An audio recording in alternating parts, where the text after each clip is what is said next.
नमस्कार बच्चों। ओके, तो कैसे हैं आप लोग? ओके, तो आज हम लेक्चर 33 पढ़ेंगे, जो केमिस्ट्री का पहला चैप्टर था हमारा क्लास 12 का सॉलिड स्टेट, उसी को कंटिन्यू करेंगे। ओके, आज हम पढ़ेंगे रेडियस रेशियो। ओके, बताना चाहेंगे कि जो भी पहली बार चैनल पर देख रहे हैं प्लीज चैनल को सब्सक्राइब, लाइक और शेयर जरूर कर लीजिए। ओके, और पहले के जो भी लेक्चर्स हुए हैं डिस्क्रिप्शन में लिंक है, प्लेलिस्ट में भी है, वो सारे वीडियोज आप वहां से देख सकते हैं। ओके, तो चलिए देर न करते हुए स्टार्ट करते हैं, और साथ में नोटबुक और पेन जरूर रखिएगा, जैसा कि मैं हमेशा ही रिक्वेस्ट करता हूं सभी से। ओके, तो चलिए रेडियस रेशियो क्या होता है, हेडिंग लगाइए। हेडिंग है रेडियस रेशियो, है ना। रेडियस रेशियो किसे कहते हैं, यानी त्रिज्या का अनुपात।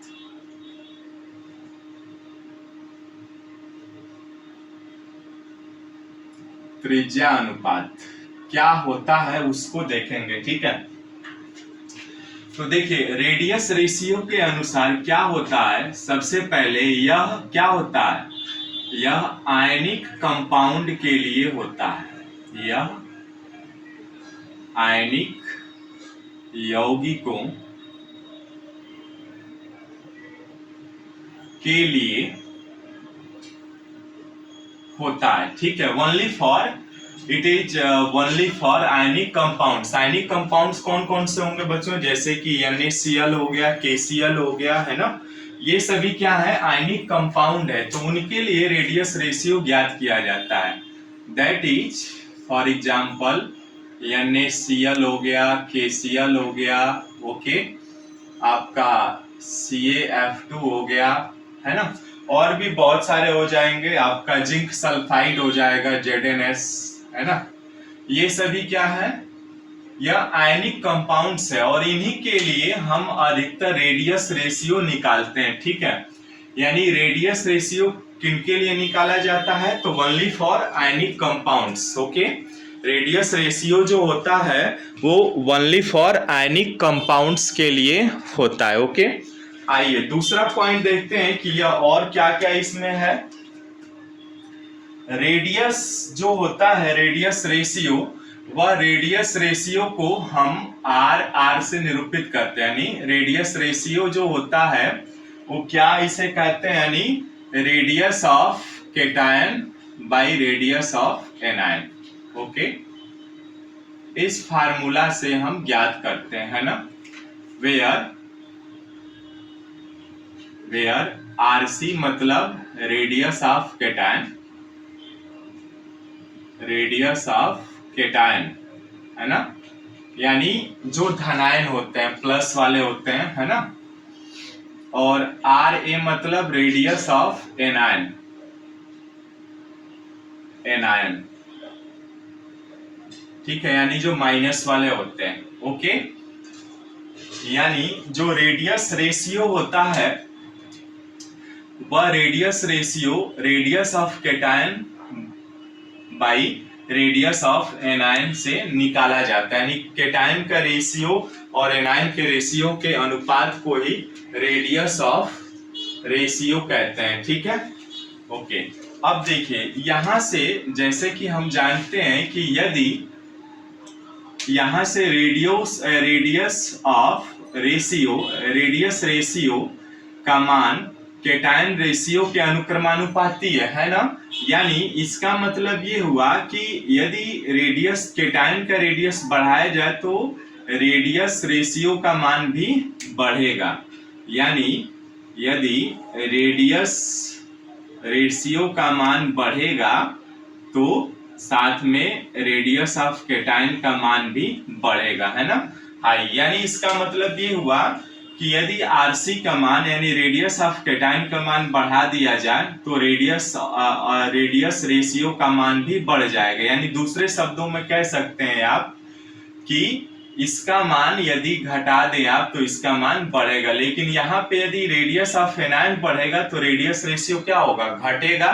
ओके, ठीक है, नेक्स्ट पॉइंट देखिए, फोर्थ पॉइंट है कि जो रेडियस ऑफ एनायन होता है, रेडियस ऑफ एनायन होता है वो ग्रेटर देन होता है रेडियस ऑफ केटायन के, है ना। यानी जो एनायन का रेशियो होगा वह केटायन के रेशियो से बड़ा होता है, सिंपल सा है। अब नेक्स्ट पॉइंट देखिए, यदि पांचवा, ये नंबरिंग कर लीजिएगा, 1 नंबर, 2 नंबर, 3 सॉरी ये तो 2 का ही है, 3 नंबर, 4th नंबर और पांचवा क्या कह रहा है कि रेडियस रेशियो का मान बढ़ेगा यदि रेडियस रेशियो का मान हाई होगा, ठीक है। तो जो इसकी यूनिट सेल की यानी स्टेबिलिटी जो होगी इस आयनिक कंपाउंड की उतनी ही मजबूत होगी, और जब उतनी ही मजबूत होगी रेडियस रेशियो का जब मान बढ़ेगा यानी एकदम उच्च होगा, हाई होगा, तो इनका जो स्टेबिलिटी होगा, stability of ionic compounds will be higher, and जब इस आयनिक कंपाउंड की स्टेबिलिटी हाई होगी तो कोऑर्डिनेशन नंबर भी हाई होगा, है ना। यानी इस तरह से हम लिख सकते हैं रेडियस रेशियो का मान यदि हाई होगा तो stability of ionic compound, stability of ionic compound will be high, है ना। ये भी हाई होगा, यानी जब रेडियस रेशियो का मान बढ़ेगा तो स्टेबिलिटी ऑफ आयनिक कंपाउंड यानी आयनिक कंपाउंड की स्थिरता भी उतनी ही अधिक बढ़ेगी। ओके, यानी कहने का अर्थ ये हुआ, छठवां पॉइंट ये कह रहा है कि जब रेडियस रेशियो का मान बढ़ेगा, ठीक है, हाई होगा, तो रेडियस ऑफ केटायन का मान भी बढ़ेगा, और जब रेडियस ऑफ केटायन का मान बढ़ेगा तो कोऑर्डिनेशन नंबर भी हाई होगा, है ना। यानी यहाँ पे कोऑर्डिनेशन नंबर भी हाई होगा, ठीक है ना, समझ में आया। ये 6th पॉइंट है। इसका कहने का मतलब ये हुआ कि रेडियस ऑफ रेशियो का मान यदि बढ़ रहा है तो केटायन रेशियो का मान भी बढ़ेगा, और जब इसका मान बढ़ेगा तो कोऑर्डिनेशन नंबर भी बढ़ेगा, और जब कोऑर्डिनेशन नंबर बढ़ेगा तो क्या होगा, इनकी स्टेबिलिटी बढ़ जाएगी आयनिक कंपाउंड की, ठीक है ना। अब आयनिक कंपाउंड की जब स्टेबिलिटी बढ़ेगी यानी इसका मतलब ये हुआ, ये ऐसे जैसे ये मान लीजिए केटायन है, तो ये छोटा सा केटायन है तो इसके आजू बाजू एनायन जुड़ेंगे, है ना, और जितने एनायन जुड़ेंगे ये उतनी स्टेबिलिटी हो जाएगी, है ना। तो क्या होगा, इनकी जितनी हो एनायन यदि जुड़ेंगे आपस में तो इनके कोऑर्डिनेशन नंबर भी अधिक होता जाएगा, है ना। तो यही कहने का अर्थ हुआ कि रेडियस रेशियो का मान यदि बढ़ रहा है तो रेडियस ऑफ केटायन का मान भी बढ़ेगा, और इसके साथ साथ कोऑर्डिनेशन नंबर भी बढ़ेगा, जो हम लोग अभी निकाल चुके थे ना प्रीवियस क्लासेज में, कोऑर्डिनेशन नंबर या नियरेस्ट नेबर का, टचिंग एटम्स का निकाले थे। तो जितना ही बढ़ेगा उतना ही इस आयनिक कंपाउंड की स्टेबिलिटी क्या होगा, उतनी ही हाई होगी, ठीक है ना। अब नेक्स्ट पॉइंट देखते हैं। नेक्स्ट पॉइंट में आगे हम देखते हैं कि अब यहाँ पे ये हमें रेडियस रेशियो के बारे में ये पॉइंट्स रहा, क्लियर हुआ, क्लियर दिखाई दे रहा है ना। ओके, मैं एक बार देखता हूं, ठीक है। ओके, अब यहाँ पे हम उस कंडीशन को ज्ञात करेंगे जिससे स्टेबिलिटी अधिक होती है ना, यानी कंडीशंस पॉइंट या points of stability of ionic compounds. Next heading है पॉइंट्स ऑफ या कंडीशन ऑफ कर लीजिए, है ना। नेक्स्ट है कंडीशन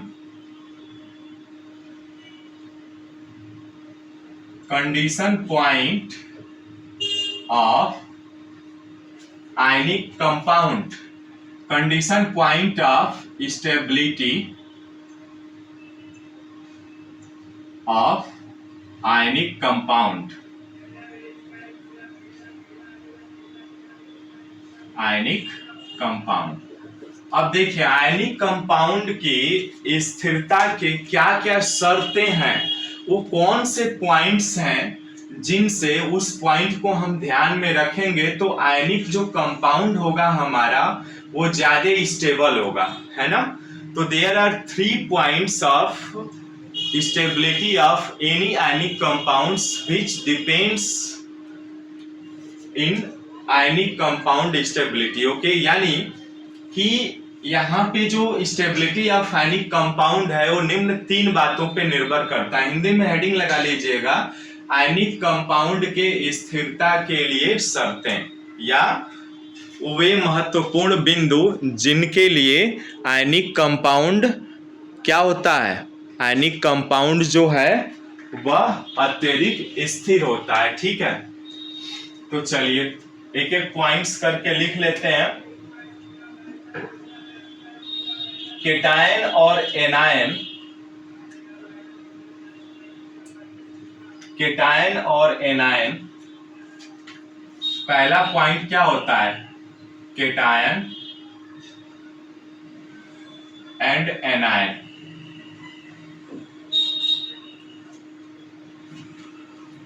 केटायन और एनायन मैंने समझ रहे हैं ना, केटायन मीन्स प्लस वाला जो धनावेश होता है और एनायन मीन्स माइनस वाला। केटायन और anion assumed to be spherical in shape and must be touching each other, है ना।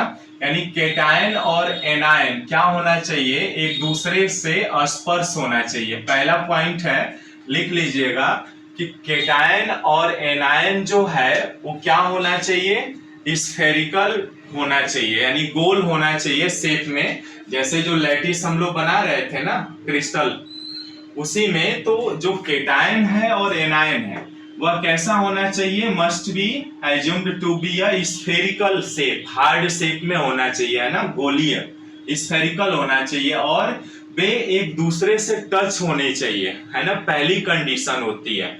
लिख लीजिएगा, cation and anion assumed to be spherical in shape and touching each other, यानी केटायन और anion को हमें आकार में गोलीय होना चाहिए एवं वे एक दूसरे से स्पर्श होना चाहिए। ठीक है, पहला पॉइंट लिख लिए।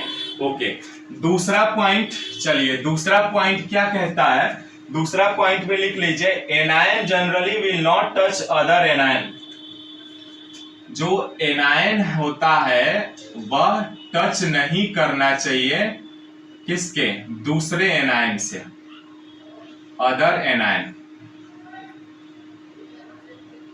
यानी जो एनायन है, अब देखिए यहाँ पे यदि मान लीजिए ये केटायन है तो एनायन जो होगा इससे जुड़ा होगा ये, तो ये एक दूसरे को टच नहीं होना चाहिए, है ना। दूसरा कंडीशन कहता है, यानी यदि वो आयनिक कंपाउंड ज्यादा स्टेबल कब होगा, जब पहला तो पॉइंट कह रहा है कि केटायन और एनायन क्या होना चाहिए, स्फेरिकल होना चाहिए शेप में, और दूसरा, और एक दूसरे से ये जुड़े होने चाहिए, और दूसरा क्या कह रहा है, एक एनायन जो है वो आपस में क्या होना चाहिए, टच नहीं होना चाहिए। ठीक है, थर्ड पॉइंट में लिख लीजिए, थर्ड पॉइंट जो है वो कह रहा है, cation must surround by maximum number of anion. अब देखिए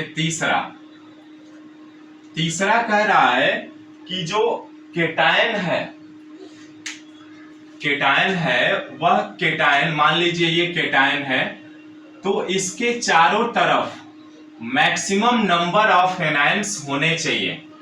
जैसे ये एनायन हो गया, माइनस हो गया, लिख देता हूं मैं।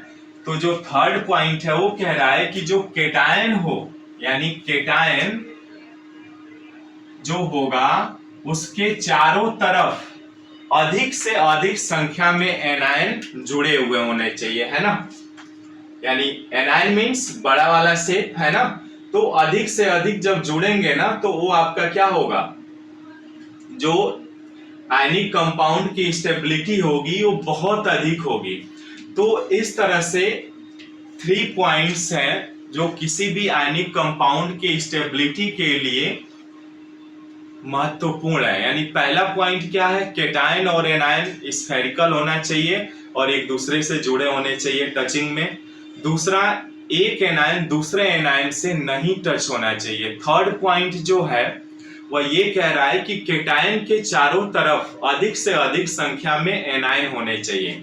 तो यदि ये आपसे क्वेश्चंस भी पूछे जाते हैं, यदि ये तीनों कंडीशंस कोई भी आयनिक कंपाउंड्स फुलफिल करता है तो उसकी स्टेबिलिटी सो मच हाई हो जाएगी, है ना। और यदि स्टेबिलिटी सो मच हाई होगी तो उसका कोऑर्डिनेशन नंबर भी ज्यादा होगा, यानी कोऑर्डिनेशन नंबर ज्यादा होगा तो रेडियस रेशियो का मान भी ज्यादा होगा।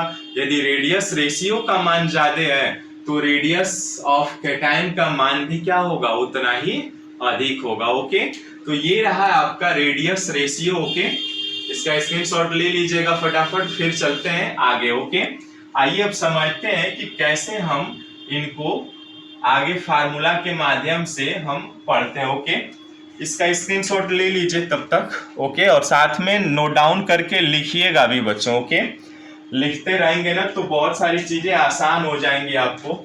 और गर्मी अब आ गई है बच्चों। ओके, गर्मी बहुत आ गई है तो थोड़ा सा पानी पी लेता हूं मैं। ओके, चलिए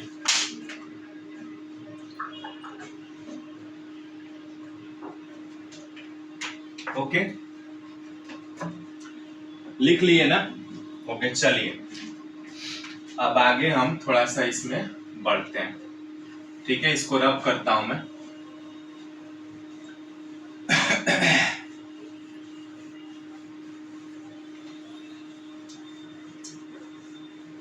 अब आगे ना साथ में इसको नोट डाउन करिएगा, ठीक है। लास्ट में तो नोट्स प्रोवाइड कराऊंगा ही, बट फिर भी साथ में लिखेंगे ना तो बहुत सारी चीजें आसान हो जाएंगी। ठीक है, चलिए अब देखिए रेडियस रेशियो में हम क्या क्या चीजें ध्यान देंगे।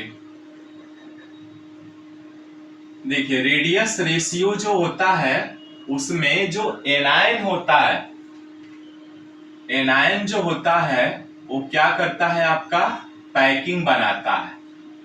जो हम लोग पढ़ रहे थे ना, एनायन माने पैकिंग बनाता है। जो बड़े बड़े गोले हैं ना जो केटायन के चारों तरफ बनाते हैं, तो ये क्या बनाता है, एनायन जो है वो पैकिंग बनाता है। और पैकिंग हम लोग कैसे बना रहे थे, पैकिंग जो है हमारा FCC, CCP या BCC है ना, इस तरह की पैकिंग बनाता है। और जो केटायन होता है वो केटायन क्या होता है, वो वॉइड यानी रिक्त स्थान को बताता है या दर्शाता है। ठीक है, ये ठीक उसी प्रकार एक कहानी है जैसे मान लीजिए शादी विवाह में आपके पिताजी ने बोला एक लड्डू पैक करो, एक डब्बे में लड्डू पैक करो और उसमें बादाम भी डालो। ठीक है, तो जैसे आपको एक बॉक्स दिया उन्होंने, मान लीजिए ये बॉक्स दिया, ठीक है, इस बॉक्स में बोला उन्होंने कि लड्डू और बादाम दो हैं, यानी लड्डू भी रखने हैं और बादाम भी रखने हैं, है ना। तो देखिए ये लड्डू जो है, लड्डू और बादाम में आप सबसे पहले क्या रखेंगे, बादाम। तो ऐसा होगा नहीं कि पूरे में बादाम भर देंगे उसके बाद लड्डू भरेंगे, ऐसा नहीं ना करेंगे। सबसे पहले आप क्या करेंगे, लड्डू रखेंगे, है ना। लड्डू ऐसे अरेंज कर देंगे, इस प्रकार लड्डू अरेंज कर दिया आपने। देखिएगा ध्यान से, इस प्रकार लड्डू आपने इस डब्बे में अरेंज कर लिया। ओके,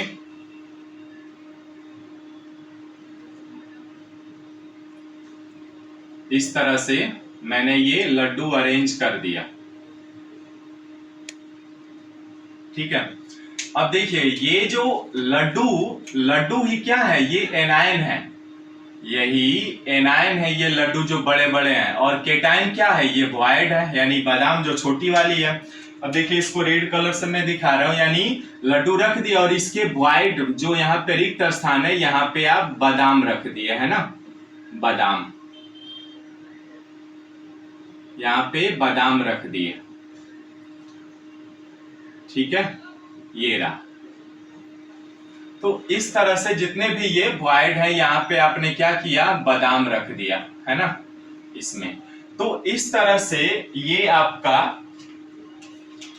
केटायन और एनायन होते हैं, यानी जो एनायन होते हैं वो पैकिंग बनाते हैं आपके, ठीक है, और जो केटायन होते हैं वो रिक्त स्थान को, वॉइड को निरूपित करते हैं। ओके, ठीक है, यहाँ तक क्लियर हुआ? साथ में नोट डाउन भी करते रहिएगा, ठीक है।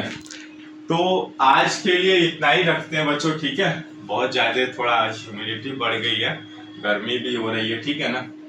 तो फिर मिलते हैं नेक्स्ट वीडियो में। इसमें रेडियस रेशियो में और भी बहुत सारी चीज़ें इंटरेस्टिंग होने वाली है। उस फार्मूला को भी हम डेराइव करेंगे जो कॉम्पिटिटिव एग्जाम्स या आपके यूपी बोर्ड सीबीएसई बोर्ड में पूछे जाते हैं, ठीक है। तो मिलते हैं फिर नेक्स्ट वीडियो में, तब तक bye bye, see you, thanks a lot.